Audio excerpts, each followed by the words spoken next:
ejemplo, es verdad. Yo creo que cuando me dijeron que las jornadas iban a ser sobre literatura y periodismo, yo pensé que había que hablar del nuevo periodismo. Yo me acordé de cuando yo empecé a estudiar periodismo. Cuando yo dije en mi casa que quería estudiar periodismo, pues mi padre, que siempre me había guiado en todas las cosas raras que hacía, bueno, estudiar periodismo no era para tanto. Pero bueno, yo había sido gótica. Entonces cuando yo empecé gótica me dijo, bueno, vale, pues entonces lea Hoffman, lea Horace Walpole, lea Shelley, toda la colección de Valdemar, toda la colección de cosas de Siruela. Y cuando le dije que iba a ser periodista me dijo, bueno, pues ahora tienes que leer a Tom Wolfe y a toda esta gente. Y para mí el periodismo siempre fue eso. Yo en la carrera no aprendí absolutamente nada, pero lo que aprendí realmente fue con los libros de Tom Wolfe, con los libros de Truman Capote, y yo creo que eso es algo que ahora que tenemos esta cosa de internet y que enseguida lo sabemos todo y que estamos adictos al iPhone, que yo casi me quedo sin batería y casi me da un infarto, pues yo creo que hay que reflexionar sobre ese tipo de periodismo, sobre un tipo de periodismo que tiene que ver con la experiencia. Efectivamente, yo creo que ahora mismo el periodismo se ha convertido, y yo he estado en una redacción durante muchísimos años, después de hacer la redacción para ponerme a escribir novelas, cosa de la que me alegro absolutamente, aunque sea muchísimo más pobre.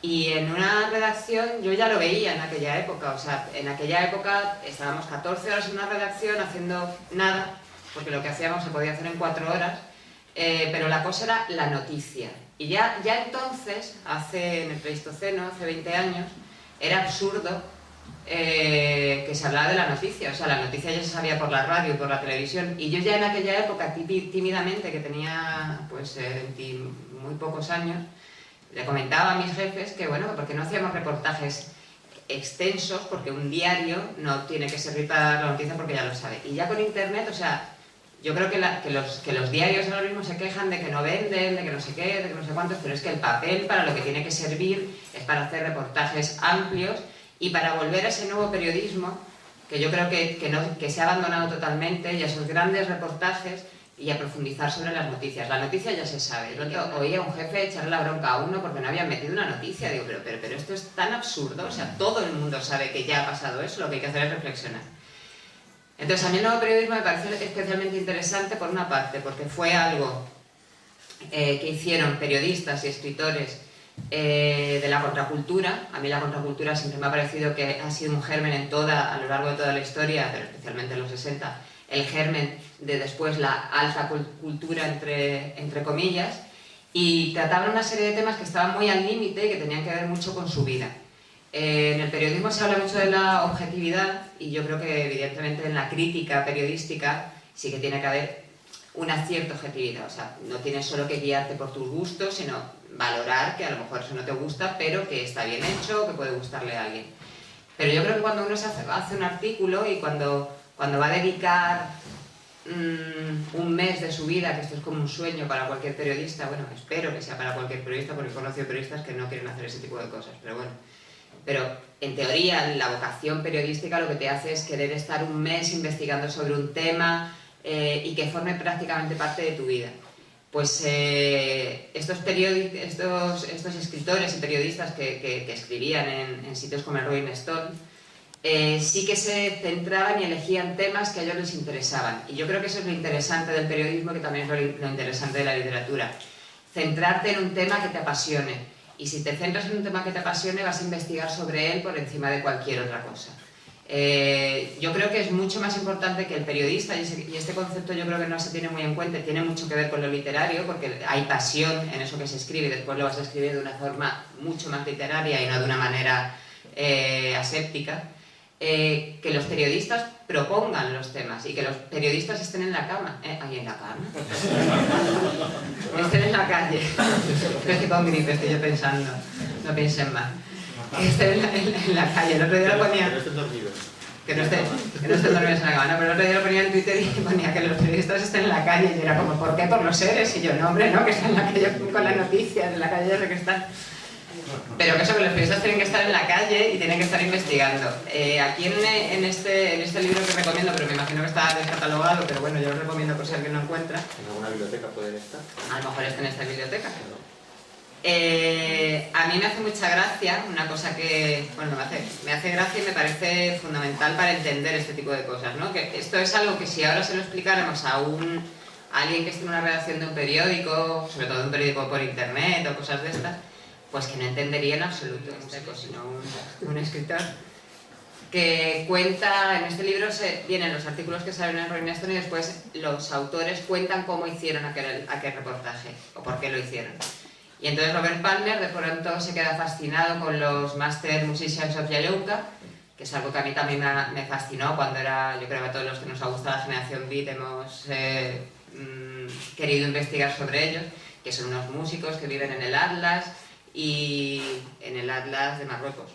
Y en las montañas del Atlas y que bueno, hacen música tradicional y música de trance y por los que se interesó muchísima gente, desde Paul Bowles, que fue a investigarlos con una beca y por eso está viviendo en Tánger, hasta William Burroughs, que escribió sobre ellos, Ising, que también escribió sobre ellos, Brian Jones fue a grabar un disco con ellos, y entonces de pronto Robert Palmer empieza a ver todas estas conexiones y él quiere investigar sobre los Master Musicians of Yayouka.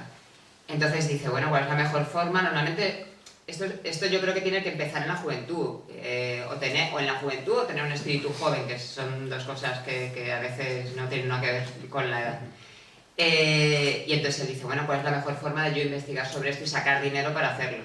Que yo se lo he hecho 1000 veces en el periódico y además es que me parecía normal y yo lo explicaba, yo decía, a ver, a mí este tema me interesa mucho.